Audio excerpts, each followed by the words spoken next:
Well, I think we're going to start off nice and light tonight.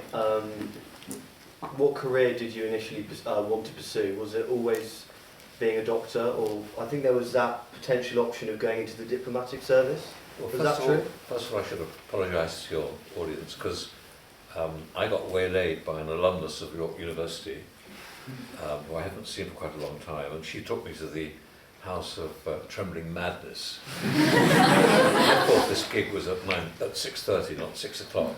So we were sitting there drinking endless whiskies, and I had quite a lot of very nice Irish whiskey, so I'm feeling extremely relaxed. Plus you, of course, have been waiting, so it's really quite how shall I say, impertinent of me to come like this to you. Anyway, my career is, I think it's greatly exaggerated. I mean, I think it's really, I wanted to be a scientist at the age of 7, and then at the age of 8 I decided that I wanted to be an engine driver. And I decided to do English at university, then realised I was going for the wrong A-levels and ended up at a place to do natural sciences. And then thought about that more seriously and decided the last thing I wanted to do was look down a microscope for the rest of my life. So I ended up doing medicine after I left school and then decided I wanted to do medicine. The irony, of course, is that I've looked down a microscope for most of my life anyway. I gave up medicine about 3 years after qualification, which are for quite interesting reasons, I think, and worked in the theatre. And then came to my senses and realised that really I should be doing what I was qualified to do, and kind of ended up in medical research. I think the important thing is that, you know, one of the things is we get channeled into narrower and narrower fields in modern education. So from about the age of 14 or 15 we are channeled into certain GCSEs and then into A-levels. We don't have a baccalaureate in general in Britain. We have an A-level system which encourages narrowness of education. So very often scientists don't have much experience or much interest in the arts and humanities. It's not because they don't have the sensitivity or the intelligence to do that, it's because they don't have the exposure. And I think that really for me, actually directing plays at the Edinburgh Festival was possibly one of the most important aspects of the experience of my early sort of life when I was learning medicine, because it taught me how to communicate, and it taught me about relationships, I think, to some extent. And I think that did affect why I went into the area of medicine I went into. I'm not really sure that I'm answering your question, but... But was there that sort of potential you wanted to follow into the diplomatic service, or is that a miss? Well, my mother put some pressure on. My mother, who was a rather clever woman, saw that I was quite good at languages. I mean, I pick up languages pretty quickly. And she thought that was an ideal qualification for the diplomatic service. Actually, I lose my temper far too often. And I'm rather opinionated. That's not a good thing for me. I think really I'm probably much better doing what I do, which is largely science. Part of your life that a lot of people, I'm sure, tonight in the audience aren't aware of is your love of music, and I think that goes as far as saxophone playing and clarinet playing. Obviously, you're the chair of the Royal College of Music. Do you think you could maybe give us a little bit of enlightenment as to that side of your character tonight? It's a fantastic privilege, you know, to be chair of a conservatoire like the RCM, the Royal College of Music, which is one of the best conservatoires in Europe. And the young people who are students there are about 800 of them, are unbelievably inspiring. And of course, they are going into a career which, by and large, is much harder than most of the careers that the rest of us go into. You know, it's very, very insecure. Most student musicians will not earn sufficient from music to pay back the student educational fee at the institution. It's a 4-year course. And at the RCM, they play, I mean, last week, for example, we gave a concert inside Buckingham Palace to Prince Charles. And I was just, you know, just sitting there in my dinner jacket. But they were unbelievable. They were unbelievable. They were sitting there utterly inspired by sitting in the throne room and performing to the very limit. They were taking risks in a way that, you know, professional musicians tend not to do. And I mean, this year we've had Haitink conducting, Ashkenazi, Barenboim, Jurovsky, a whole series of conductors have come in, and they come in, we don't pay them. In fact, Haitink pays his own fare to come over from Europe because actually he enjoys playing with those young musicians. Most of them are second years. And so for me, it's very humbling. I mean, I play extremely badly, unbelievably badly, really. And I don't quite know why I'm tolerated, but the nice thing about being chairman is I'm not involved with the education, but students, because the Imperial College is right next door to Royal College of Music, it's only 100 metres away, so they can come into my office if they want to and chat about things which trouble them, or nothing to do with what they're doing in the college. And my office door is open, so I have really interesting conversations with you know, some of them will be, I think, great musicians. Some of them will be doing other stuff. I find that immensely whitening of my own experience. I just wish I had that kind of confidence, really. I wouldn't have had the confidence that you have now as a student. I mean, it's very interesting. I mean, when I was a student, I didn't challenge what I was being taught. You know, we were very kind of regimented. I mean, we got drunk and we did all the sorts of disreputable things that students did, but we didn't actually have anything like the kind of rigor, because the kind of learning that most people do in the sciences now, and some of you will be doing science, and I know what you do well at York, and some of it's really, really good stuff. You know, I mean, we didn't have that, really. It was much more amateurish in a kind of way. And we kind of breezed through. So I ended up qualified as a doctor without knowing anything. I mean, my first day on the ward, I tell you, I almost killed somebody, because I was completely unprepared. Now I would have been struck off. It was all right then. Do you want to know the story? Go for it. Yeah, it's pretty shocking, really. I came on the ward, and this woman came in who was about 65, 70. She looked a lot older. She looked like a complete vagabond. She was a tramp. She'd been pulled off the street totally unconscious, and she'd been dumped in the hospital in the East End, which is where I was working. And I phoned my registrar, who was not answering the phone. Of course, in those days we had bleeps, we didn't have mobile phones, but he wasn't answering his bleep, so I phoned the senior registrar. He didn't have a bleep either. And I thought, well, I have to do something. So I put a drip up, because, you know, finger usually put a drip up, because she was obviously dehydrated. And then I smelt her urine, and it was full of ketones, which suggests diabetes, diabetic coma. I formed the idea that she was in diabetic coma. She was dehydrated, she had ketones, she was emaciated, and it was very likely that she had diabetic coma.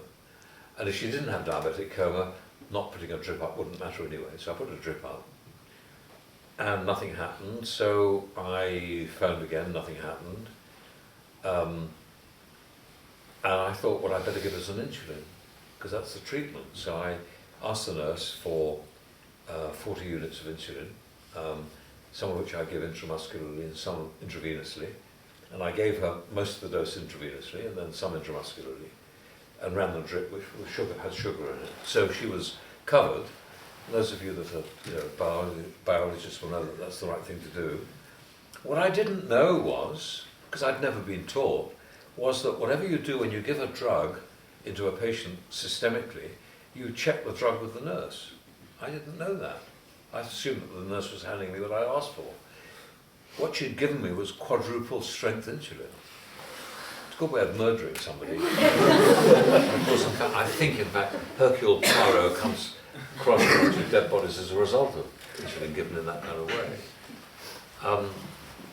She did have diabetes. My diagnosis was right. My registrar was in one pub, not answering the phone. My senior registrar was in another pub further down the road. And for a long time, nobody came to my rescue. And in fact, it turned out that her electrolytes were so disturbed because she was in such deep coma that she should have actually had a heart arrest. And then as the insulin started to work, her potassium levels swung from one end of being fatal to the other end of being fatal. And she didn't fibrillate. I was very lucky. So when in fact they arrived, she was back in stasis. She was actually okay. The consultant came around the following morning and said, well, Winston, you've done rather a good job, you know, you saved her life. Well, actually, can you imagine the terror I've had for 6 hours when I saw this woman's electrolytes oscillating from one fatal level to the other, and a drug which I had no control over, which had been given intravenously, for which I could do nothing about. It was horrifying, actually. Nowadays, if a young doctor did that, he probably would be regarded as being unfit to practice. And that's the thing that nowadays, of course, you know, that's one of the issues, that we are so regulated. We have such stringent health and safety in every field that we do. We have so many limitations of what we do that we have no chance actually of expressing anything, and we have no chance to make mistakes and learn from them. And that's not terribly good for our society.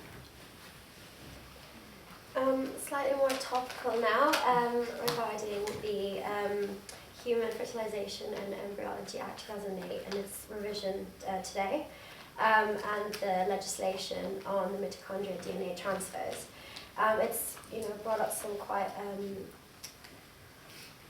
some conflict with the church and religion and ethical complications. Do you think it should be the mother's and the father's decision as to whether or not they want to take the risk, or are we being too much of a nanny state trying to interfere? How do you think we should approach this topic?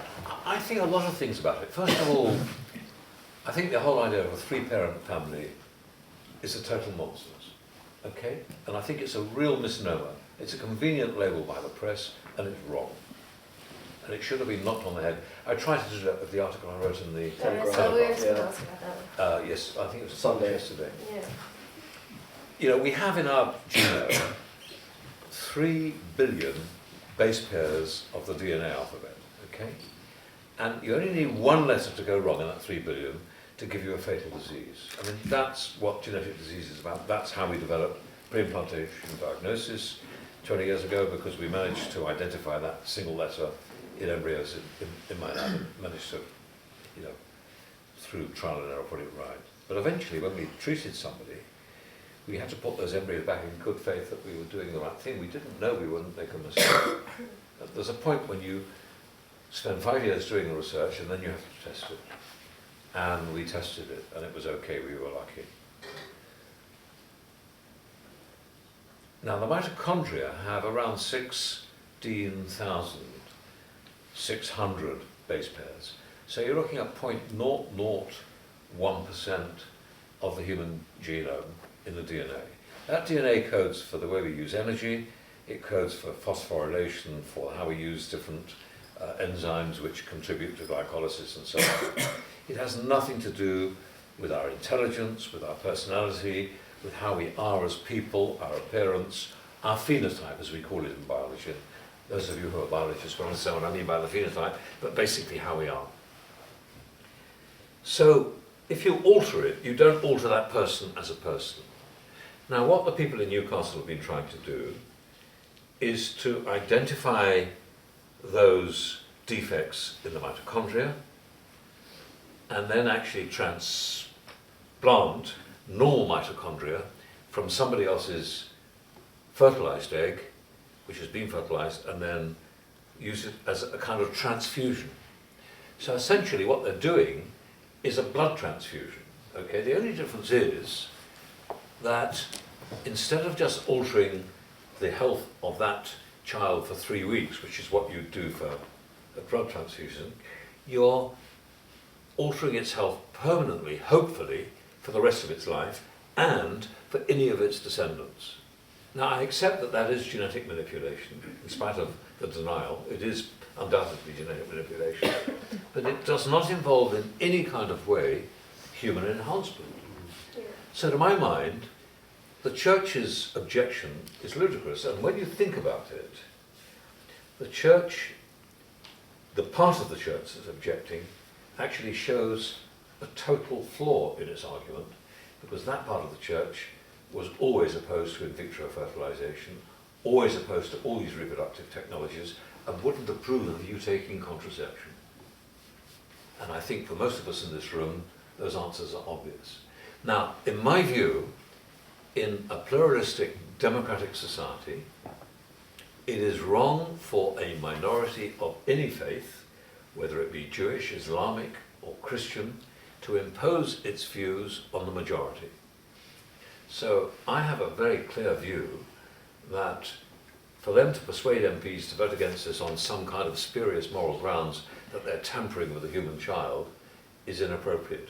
The difficulty, of course, is, and you kind of refer to that in your question, is that for the individual, the autonomous individual, those women have watched a baby die. They've watched it go blind, go deaf, become unable to move properly, to become increasingly floppy, not be able to feed, to have painful seizures, and by the age of 3 or 4, die miserably. And those women don't want to experience that again, and most of them feel ethically strongly that they do not want to have a termination of pregnancy.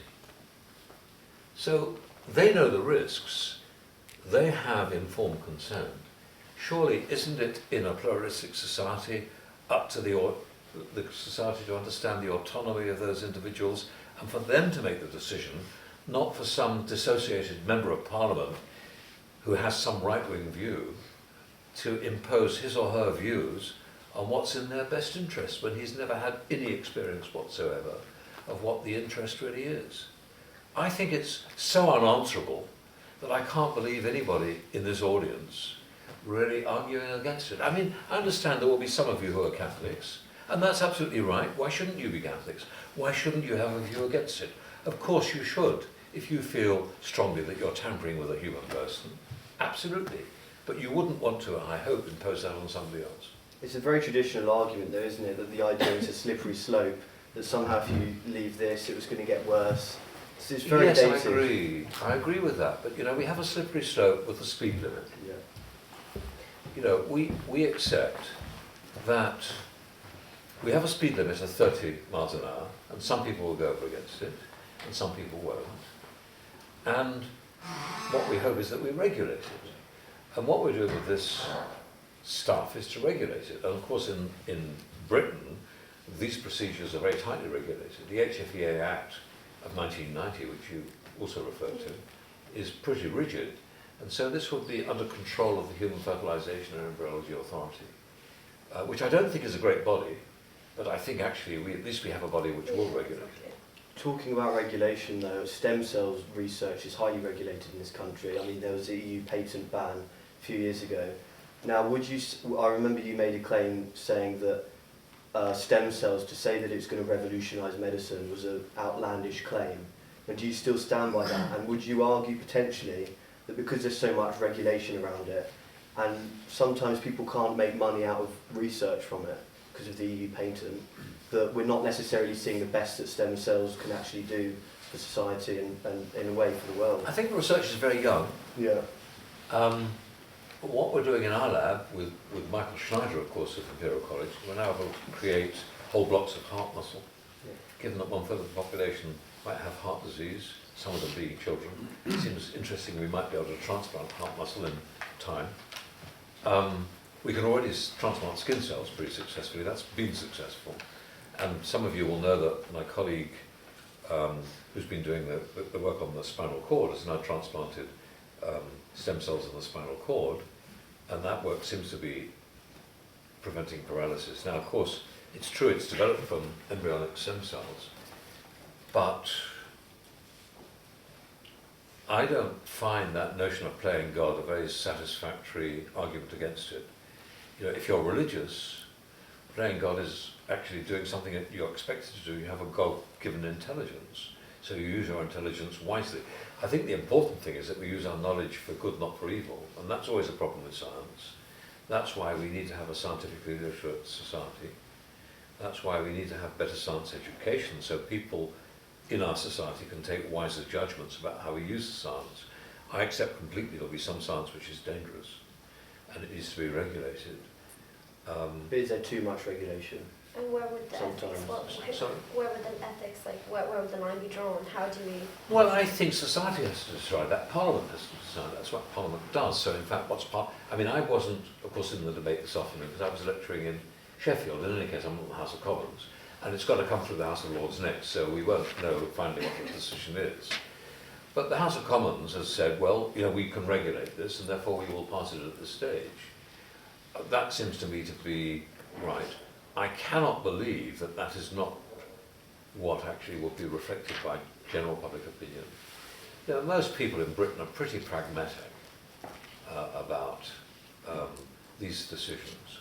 We saw it with the hybrid embryo bill, where in fact a vast number of people really felt that the work we were trying to promote was only to help humans with disease. It wasn't to make monsters.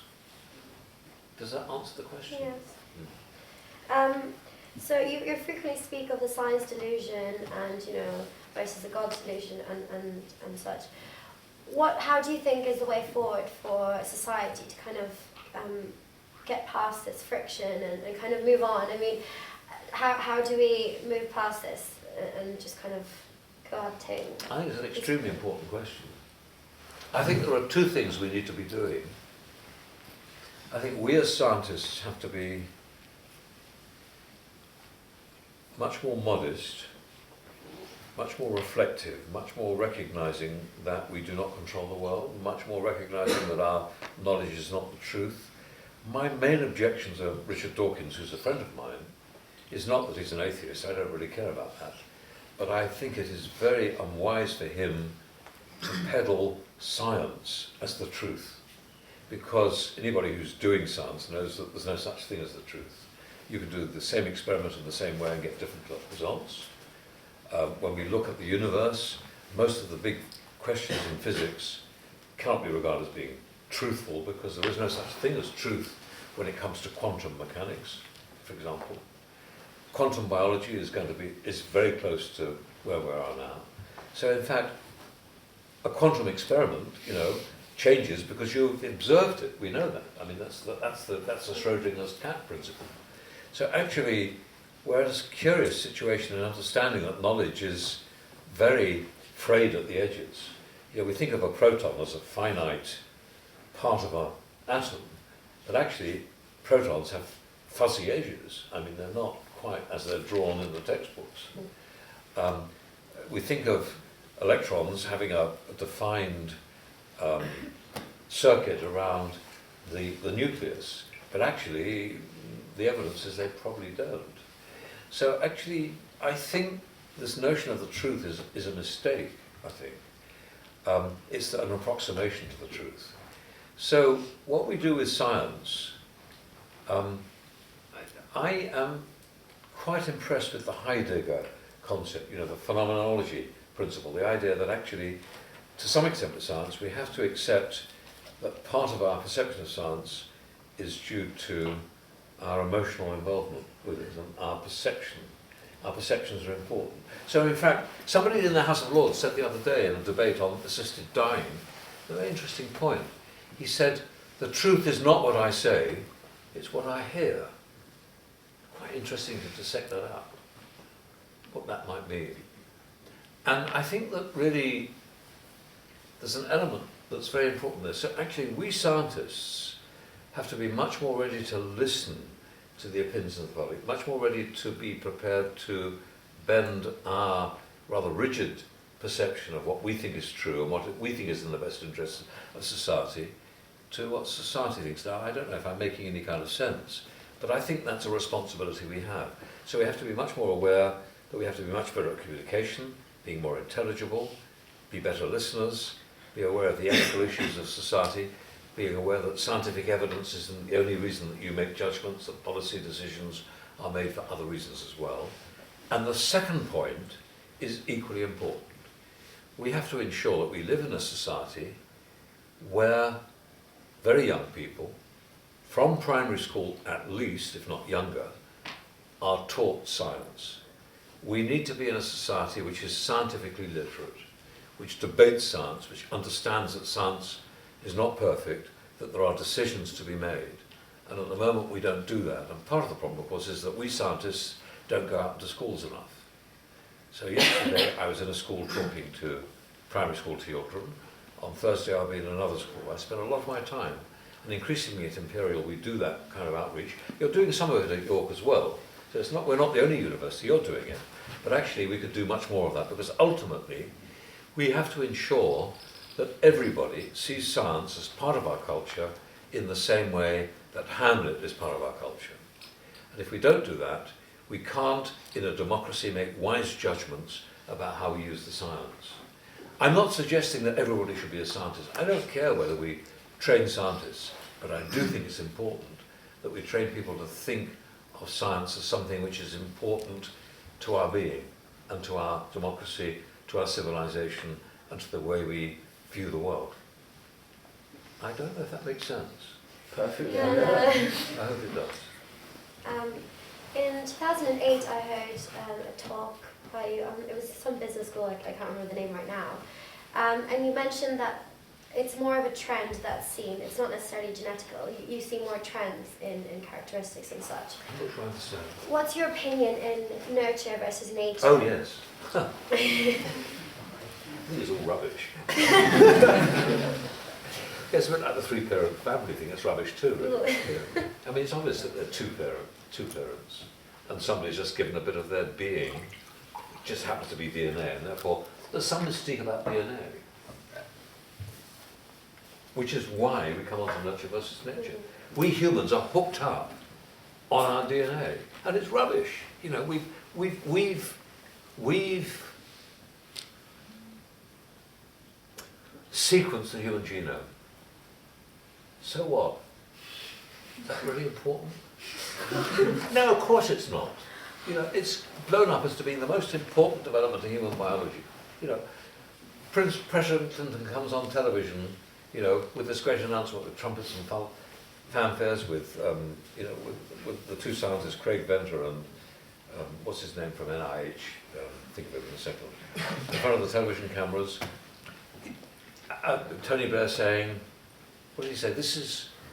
This development tells us more about our humanity than any previous achievement. Well, in 1599, William Shakespeare wrote Hamlet. Tells us a lot about our humanity. And President Clinton, in the same broadcast, said, this is the most important map that's been given to us, a God-given map by human endeavour. Well, I tell you what, the map of Washington, D.C. is a good deal more accurate and more useful at the moment. Now, I'm not saying that the human genome won't be useful. I'm not saying it may be helping us to develop drugs, but more and more we're beginning to understand that the genome is only a beginning of our understanding of part of human nature, that epigenetics is going to be even more important, probably. So our environment, which we've underrated, is something really important. And the problem really is this, ladies and gentlemen, that whatever you do, you cannot change your genome unless you do something like modify the mitochondria in a small way with your children. But sure as hell you can improve your environment. Now, in Glasgow, in Corton, the average male longevity is 54. If you walk 6 miles to Lenzie, which is a rich suburb, the average longevity of males is 82. The genome is the same in both populations, but the environment of those grandparents and those parents was different, and that affects how the genes function in the grandchildren. And we know that increasingly from epigenetics. So the probability is that that public health phenomenon is not due to genetics, but probably due to a whole range of things of how our genes are functioning. And more, as we understand that genome, we're coming to more and more puzzling answers. Go on the tube from Westminster, where Parliament is, to Canning Town. On the Jubilee line, it's 7 miles, those of you that are Londoners. And the difference in longevity in 7 miles is 7 years. So we can do a hell of a lot about that as a society. We can really start to think about the environmental influences which make a difference to our children, grandchildren, great-grandchildren. And you know, there are now experiments. There's one wonderful experiment from Denton in the USA, which shows that great-grandparents, female great-grandparents who are obese, affect the male great-grandchildren with their obesity. Not the females, but only the males. And that's almost certainly, and it's been shown to be an epigenetic phenomenon. So, and that's reversible. We can modify that. So we can do a lot by looking at how we improve the education, the environment, the general well-being of people in society who are not as lucky as ourselves. And that's something we should be much more committed to. So I find it very difficult to vote for a government which doesn't feel it wants to commit itself to that. We'll probably come on to that, won't we? Yeah, I think we've still got a bit of time, which is good. So. Just briefly, we've touched upon it already, but you know, the British media has quite a lot of impact on influencing people and such, and especially with the three-parent, you know, they name it the three-parent development and stuff like this, which obviously, you know, it's not the case, it's a modification. How do you think, how damaging is the impact that the British media has on how people view science and scientific developments, and especially? I think the answer is not very. I think the answer is that the British media are probably better than most media, probably better than the American media, significantly better than the European media. If you read the French media, which I can do, and the German media, you can see that, you know, we're better off. I think we're not bad. I think one of the problems is that we are seduced by the media. I mean, I regret that the Newcastle team who've been developing the three-parent family did something which I think was really very stupid. They could have lost this vote this afternoon, which I gather they've won. Is that that's what you're telling me? I didn't know that because I've been out of Parliament. They could have lost it, first of all, because they made it sound much more important than it really is. This is a trivial advancement. Mitochondrial disease is very uncommon. It would only affect a few families. It's an important thing for them, but it's not important for our society. So it's a mistake to exaggerate the importance of what they're doing. And secondly, to say to the press, as one of them did, which was reported repeatedly, if we don't do this now, we will lose being at the forefront of the scientific research. I.e., we are in a race. Well, can you imagine any worse reason for treating a human patient with some risk? There's no question there's a risk for this technique. You might get it wrong, you might produce an abnormal baby. So to say that you're in a race is bloody stupid. I mean, I could put it in stronger words than that, but I won't in front of a polite audience. So I think we don't handle the media well. And I think one of the things about the sophisticated scientists must be to work out how we actually work with the media rather than against it, or rather than feeding it in a way that doesn't give it a chance to reflect better on what science is trying to do. That's quite interesting that you say the media, the role of it anyway in shaping perceptions around science is quite limited. But I remember you've been quite critical of the BBC's own output in terms of flying the flag for science, saying that it panders to that sort of celebrity-obsessed culture that we seem to have. It's different though. I think the trouble with BBC Science is that it rewrites the programmes that the BBC Science presenters who know the science much better than the producers do, but they won't let them actually speak with their own voices. That's why I stopped working at the BBC. I mean, I suddenly stopped. Last programme 2010, wasn't it? Well, I don't know when the last programme was, but I mean, I've made, I don't know, 17 series of it. It's a huge output, really. But I don't feel interested in doing it anymore because I don't feel that somebody on the 7th floor should be telling somebody else on the 6th floor what my script on the 5th floor, the 4th floor might actually mean in the BBC. I mean, to my mind, you have to have some integrity about what you write from the evidence that you have in the science. Of course you want to illustrate it, and one should not attempt to try to interfere with the production values. But nonetheless, the scientific evidence and how you portray it is important. And I think some of our best presenters, you know, are being seduced by fame and by celebrity. And I think that actually denigrates what they do. Why I like Alice Roberts so much. I think Alice is fantastic because Alice is uncompromising. You know, she comes out and she says, first, and she's great on television. I mean, she's You feel that you trust her, she listens, you know, she's an ordinary person, she's not interested in being famous, and she says it as it is, and she says, look at this fossil, you know, isn't that interesting? Because it is interesting. And she gives you that feeling, and she doesn't make you feel that she's wiser than she is or knows more than she does, and she's intelligible. And so many of them aren't. And if you come to a program, no matter how celebrated, and after half an hour you've forgotten what the person said, what's the point of doing it? Well, obviously you take the Labour whip in the House of Lords. Oh God in heaven. So we're on to the politics now. No, it's everyone. fine, it's fine. So, No, look, I mean, you know, for some of you, it's going to be the first time you vote in there, isn't it? Is that not right? How are you going to vote?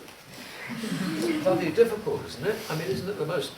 I don't know, some of you, of course, will have entrenched views. Why shouldn't you?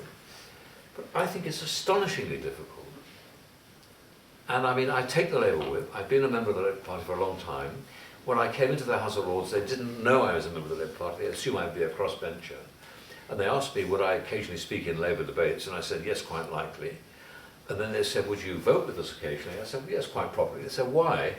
And I said, well, I'm a member of the Labour Party. And you know what the leader of the Labour Party in the House of Lords, you know what he said? Are you sure? They didn't know. I mean, it's changed now. They're all political, you know. But I was not a political appointment in that sense. It was before the political, you know, the working peers thing.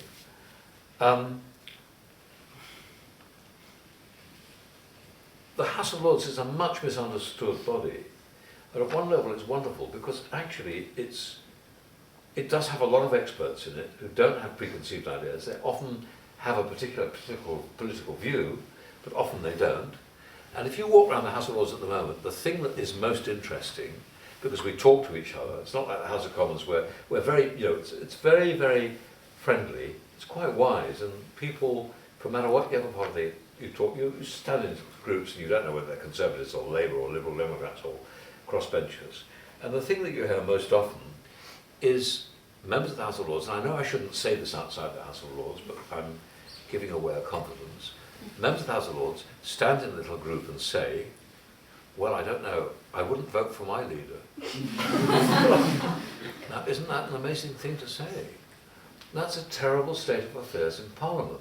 Now, I'm not denigrating David Cameron, who's got some excellent qualities, or Ed Miliband, who I know personally, who's got some excellent qualities. But one worries about the quality of the leadership because what's happening now in Parliament is people are going into Parliament younger and younger with less and less experience. They're not very well paid. They don't actually have a great deal of credential. They've been in a think tank or they've stood for a constituency and that's their experience and they failed, so they come back in on a list. And not all of them, but they end up on the front bench. When I look at the front bench of the government on the, in the House of Lords even, you know, these are appointed. And, you know, most of them, dare I say it, you wouldn't give a shilling to, or, you know, whatever it is, 10p, or whatever, you know, whatever the comment beyond it. I mean, you know, they don't answer the question. And it's exactly the same in the Commons. Wednesday at midday gives you an answer of how the House of Commons has gone. I mean, Prime Minister's question time is a travesty of proper politics. People ask prepared questions which the Prime Minister knows about, he gives a prepared answer, which if it's on his own side, and then he goes on to the next question. And then it becomes a flurry between two leaders who both believe passionately in what they do, and they're both altruistic, make no mistake. You know, Ed Miliband is not being dishonest, David Cameron's not being dishonest, but it's misguided. It doesn't actually end up. That's why I think the House of Lords should never be reformed before the House of Commons. Let's get the House of Commons in order and then think about how we might deal with the upper house and whether we make it representative or not, or whether we just have it as an expert chamber and rather smaller, which may be the right thing, limited age and so on. But, you know, at the moment, I think a lot of young people should despair of their politics, and therefore my advice to you will be very clear. In my view, what you should do at the election is to vote for the candidate in your constituency who most impress you. because I think that's a pretty good way to go. And in my constituency, there's one candidate which clearly impresses me. I won't tell you what party he or she is from, but I think that's the person who will get probably my family's vote. I don't, as a member of the House of Lords, I don't have a vote. But I think actually that's important because it is a representative democracy and you should be able to trust your member of parliament. And unfortunately, the worst thing the media has done has reduced that trust because of the way that a very few members of parliament have behaved, which isn't very honourable. But you know, for 600, if there are 3 or 4, 5 or 6 bad eggs and 650, it ain't much. Most members of parliament, I can tell you, whether it's Ed Miliband or David Cameron or Theresa May or Andy Burnham, when you talk to them you realise these are altruistic individuals. Absolutely altruistic. There's no question of their good faith. It's their lack of judgment and the way they've been trained and the lack of experience. That I'm criticising, not them as people. Who do you see forming the next government? Do you know, it's a really interesting question, and I wish I was away at the next election. But I'm coming back from electioning overseas, and I will be back 2 days before the election, but I will not be electioneering because I'll be away. And do you know, I don't know, and it's going to be the worst night. I mean, I can't not watch television all night, but I don't want to. It'll be hiding behind the sofa, kind of watching television. Do you know, I don't know. I mean, you know, I don't think you get people admitting this in Parliament, but I feel really unclear. I rather hope we don't have another coalition, but I think it's unlikely. But a coalition of the Labour Party with the Scottish Nationalists, it seems possible. Sinn Féin as well, supposedly wanting to get involved. Or, you know, a coalition of the Conservatives with the SNP, with the UKIP. The Liberal Democrats forming the balance of power when they've negated every kind of democratic thing that they signed up to. I mean, it's really difficult. I don't know. I think we are in a very sad state, but all I do know is it won't continue. I think what we should have done last time, I think David Cameron made a very serious mistake. I think he should have been brave enough to say, I'm not going to go in coalition, I'm going to lead a minority government. And then said, challenge my legislation if you want, but this is what we're going to do. Perfectly acceptable. He could have done that. He could have gone to the Queen and say, I'll lead Parliament. Well, Harold Wilson. Well, Prime Minister's done that before, absolutely. And then, of course, the opposition have got to think very hard before they challenge. Do you really want to bring down the government? And it would have been difficult, and Cameron would have had to call another election in 9 months, but then we would have had an honest solution to what is now a very complex problem. I don't know whether a future leader will be prepared to do that now. It's interesting. I'm sure Ed Miliband won't do it. Ed will do, I think, will probably do everything to try and form a coalition. But I don't know. What will people in the House of Lords do? Well, I think some of them will move seats. I think some of them will move off the bench of their party. Why shouldn't they? We're not appointed there as politicians, most of us. It's very interesting, but it's very unsettling, and it's not good for the UK, it's not good for our economy. It's not, I mean, you know, of course we'd like to see cheaper student fees. Of course we would. But Ed Miliband's idea that you have cheaper student fees, you know, without the government topping up those fees means we end up with a 10 billion deficit. Now, I don't know what the cost of educating somebody at York is, but I bet it's not very different from what it is at Imperial. At Imperial, with every undergraduate, every British undergraduate, after £9,000 fees, we lose at least a minimum of £2,000, because that's what it costs us. For a medical student, or for an engineering student, for a chemistry student, it's much more. So, if the government take that away, you know, it's a very difficult situation. It means, ultimately, that the universities, good universities like this, will be more elitist. There will be fewer people coming from the backgrounds we should be really offering places to. Fewer bursaries, fewer support. So I think Ed is wrong, and I hope he changes his mind before he announces the manifesto. moving on to a slightly more positive note, obviously you've been very involved in the Science and Technology Committee in the Lords, and in that time you've looked at cannabis use. God, you've done your research. And for some of the more liberal students among us, could you clarify, please, your own position on whether we should legalise cannabis Yes, of course or we regulate? should. No, of course we should decriminalise it. I mean, I don't. I mean, cannabis is certainly less. Look, I've just been in the House of Trembling Matters, and what I've been doing is infinitely more dangerous than smoking cannabis. I've had quite a lot of whiskey this evening. And gave me enough strength to come and talk to you. I mean,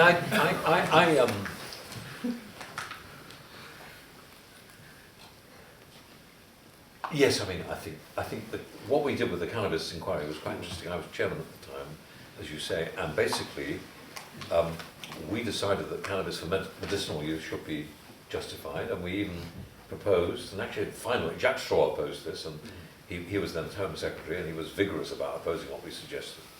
You did a press conference as well, didn't you? It's quite a funny story. Yes. You know the story. So basically what happened, because some of you won't know, my clerk, Andrew McCow, and I was talking to him about it yesterday, because I haven't seen him for years, but he was in his offices in the new Department of Parliament, and I went in and saw him about something else, and I reminded him. And he laughed. He said it was quite funny at the time. He basically, when we were obviously going to recommend a slight reduction of the restriction on cannabis in a very limited way, Andrew McCow, as the clerk, and the clerks are very, they're high-powered people. They've usually got double first at Cambridge, so they know what they're doing, or some wherever university they've been to. They're pretty well educated. And he came in, and the day before we were due to have this press conference, he came into the room. He said, "My lords, I think you may be interested to know that the press will be coming for a press conference tomorrow at 11, and I hope that some of your lordships will find time to come to the press conference, because it might be," he said, "that your lordships may find rather more interest in this report than any recent report of your lordships." That wouldn't be very difficult, because actually the press find no interest in any of our reports. But of course, he said, it might be there are quite a few press there. And he put it in very sort of parliamentary terms. And then he said, therefore it might be, he said, that your lordships might want to consider your answer to one particular question. And there was a huge hush in the room. Nobody said anything. And George Porter, the Nobel Prize winner for chemistry, who was then 83, leant over to me as chairman, and in a stage whisper said, "Robert, I've never had cannabis, what's it like?"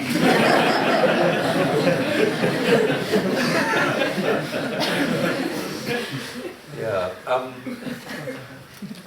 So I'm not sure that answered the question, but my view is that the story. Yeah. Well, I mean, my view is that really, these stories of people dying from ecstasy. Yeah, far more people die of alcohol, far more people die of smoking.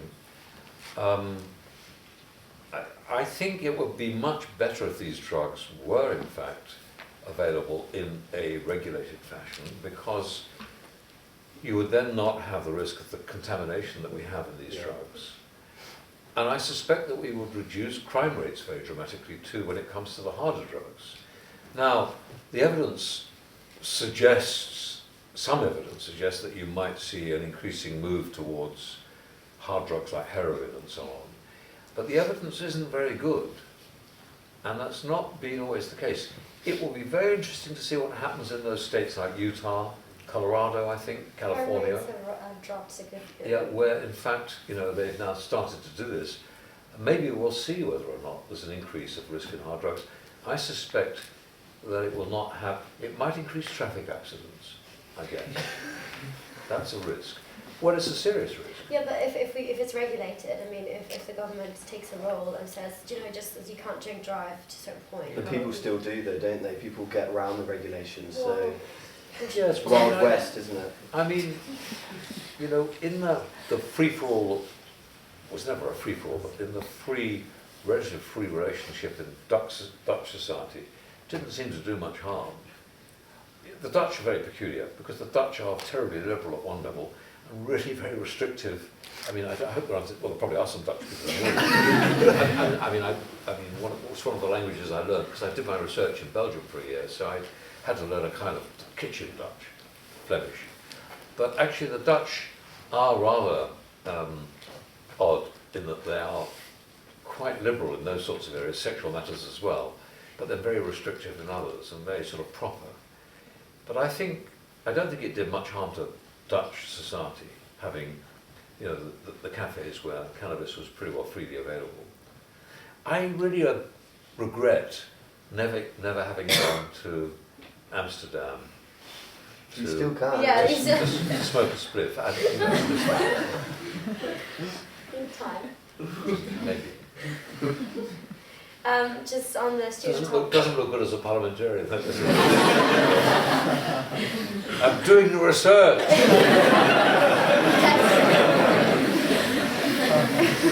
Just staying on the topic, obviously lots of students here, lots of parents of students, and I'm quite curious about this question as well. You've been reported to say that, you know, it's not necessary to get a first, that you'd much rather see a 2-1, but Or more of a maybe rounded misquoted. student, Yeah, I got reportedly. I got hammered for that.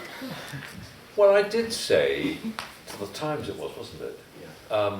That I thought that really having a first wasn't that important. As in my lab, I didn't look for people who were in first. What I wanted to see was people who worked together in a team. And if you think about it, what's amazing, you know, we think in school that everybody, you know, has to emulate Einstein or Francis Crick or Isaac Newton or Marie Curie, that they have these amazing genius brains, you know. But all of us in this audience have around 100 billion neurons with about 2,000 connections to other neurons, at least.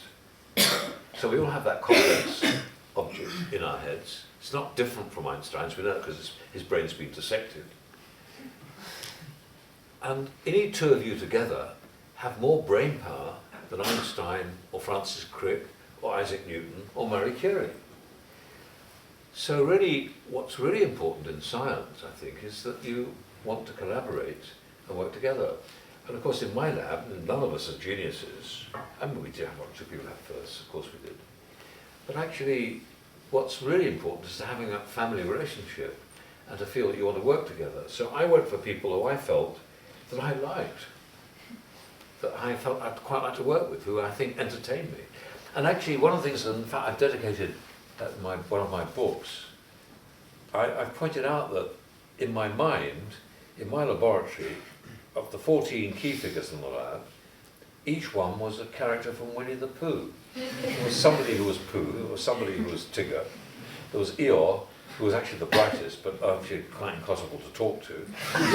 He stood in a little corner with 3 sticks. You know. And there was Wall, there was Owl, who was pretending to be clever, but actually wasn't. And, you know, but they all worked together in the forest. The forest was the lab. And I used to make a point every year, always, of renting a chalet somewhere in Switzerland, and we would go skiing, and we would fly them out for nothing, and we would have a great time. We pretended it was an alpine seminar, but actually it was a drunken orgy. And really, we occasionally went skiing, and some of those who couldn't ski learned to ski, but others who didn't want to ski, you know, they stayed in bed or whatever. And the only rule we tended to have was that they shouldn't probably be married to each other, because that didn't work very well. However, that's a story I shouldn't really go into, but as a team building exercise, it was bloody amazing. And I mean, you know, our impact factor wasn't that bad. You know, I think it sort of worked. And I really miss those days, actually. I think that we tend to now go to, very often, we buy in scientists. You know, you almost feel there's going to be a transfer window between sort of the end of July and the beginning of September, when actually we're going to transfer scientists in to improve the impact factor in universities. I mean, it's crazy, really. And that doesn't work very well. You know, we've done that once or twice at Imperial, and you might get people who are completely dysfunctional. I would not want to share a submarine with Francis Crick. He's dead, so it doesn't matter. You played obviously a leading role in the human embryo bill, getting that to the statute books, I think 2008. Could you just quickly, for some of us that aren't so, scientific or science literate, just explain the significance of that, and also the Margaret Thatcher story at the vote? Oh yes. Yeah. Well, the big issue was 1985. Actually, Yeah. that was the big issue when Enoch Powell brought in his bill. Anne McLaren, who's a great unsung heroine, one of the greatest scientists I've ever known. We think of the people who won the Nobel Prizes in embryology, but actually Anne McLaren was greater than any of them. Anne and I sat through Parliament, and I was privileged to be, a junior really to Anne. She was wonderful. She was terribly frightening because she was so bright. And she'd done all this IVF, in animals before anybody else, well before Bob Edwards or, certainly not Patrick Steptoe, nor me, And I remember going to Anne McLaren on one occasion when she'd be doing mass IVF, when my embryos didn't fertilise and Bob's didn't fertilise either. And I said, I've been trying to do this, it doesn't work. My human embryos, they seem to cleave and then they don't divide again. And she'd been doing mass embryos for quite a long time. And I went very timidly in her lab and she said, sometimes I think it's the sunspots. Meaning, of course, it's completely random. She didn't know either. And it was immensely reassuring that somebody of that distinction could say that to me. And when I got to know her better, I remember once we went to a conference in America together, and we found ourselves at the conference. We didn't go together, we found ourselves at this conference in Atlanta, in Georgia. And she said, about sort of 4:30 in the afternoon, 5 o'clock, people were being pontificating and being very arrogant about what they were presenting, wonderful stuff on the screen. And my IVF colleagues amongst them. And she turned to me, she said, Robert, do you think this is boring? Do you know if there's anywhere we can go dancing? She was about 78 at the time. And I thought, wow. So we went off. It was just amazing. It's a great memory. She was a great role model. I've sort of lost the thread of what the last The hybrid embryo bill. Yeah, but the hybrid embryo bill came rather later. On, yeah. And the hybrid embryo bill was interesting because the idea was that we might be able to create stem cells, which clearly are important, actually much more important than the Genome Project, because they are likely to be of real benefit. I think there's no doubt that we will use stem cells, and we are using the methods of stem cell biology already in human cell biology to grow tissues. So I think that really is a very promising. But it was likely to go out of Parliament. And there was a massive debate which went through the House of Lords first, and the House of Lords would have killed it. And it looked as if there was going to be a two-thirds majority against. And there were 85 speakers now. Now you think about that, each speech might be as much as 10 or 12 minutes. That's a hell of a long time, so it's going to go on most of the evening, some of the night. So I went to the Chief Whip on my side, the Labour Party was then in government, and I said to our lovely Chief Whip, who was a very deeply religious Catholic, I said, look, Dennis, is there any possibility I could be put down as last speaker on this debate? Because And Dennis looked at me, he said, Robert, you know perfectly well that we have no control over the orders of the speakers. It's quite untrue, of course, they do, I think. Anyway, when the speakers list was published, I was last speaker. Dennis was wonderful. He was amazing, actually. Because he, even though he was a strictly religious Catholic, he also viewed his view shouldn't be imposed. And during the debate, at the start, it was, the chamber was totally full. Everyone was listening. And then during the day, during the afternoon, during the evening, it gradually emptied. It got fewer and fewer. And when it came towards the time when I was going to speak, the chamber was largely empty. And I thought, I've made a huge tactical error here. I'm going to be speaking to an empty chamber. I'm not going to influence anybody. Because at that time, all the antis were speaking from a very religious point of view. And people had walked out of the chamber, because actually most households were pretty sensible, and they'd heard the argument. I was desperate, and I went out to the bar, and there was Andrew Lloyd Webber having a drink with Margaret Thatcher, both courses. So I went up to them, and I bought them both a whiskey, double whiskey, of course. Margaret quite like her scotch. And I sat down with her. I didn't know her very well. And I said, Lady Thatcher, I do hope that you will vote in favour of this amendment, which will allow this to continue. And Margaret Thatcher said, of course, we scientists must stick together. And Lloyd Webber said something, I don't quite know what he said. I mean, anyway, the division was called. She went through the wrong lobby. But what was amazing was that when I got up to give my speech, which I decided was only going to be 8 minutes long, the chamber flooded full again. And I realised that actually people were coming back because they wanted to hear somebody who knew what they were talking about. And the chamber was totally full. And we won the division by, 2/3. What was interesting afterwards, after that debate, I've never seen this before. I went outside sort of to recover, and there were ministers from both houses standing in the lobby in tears.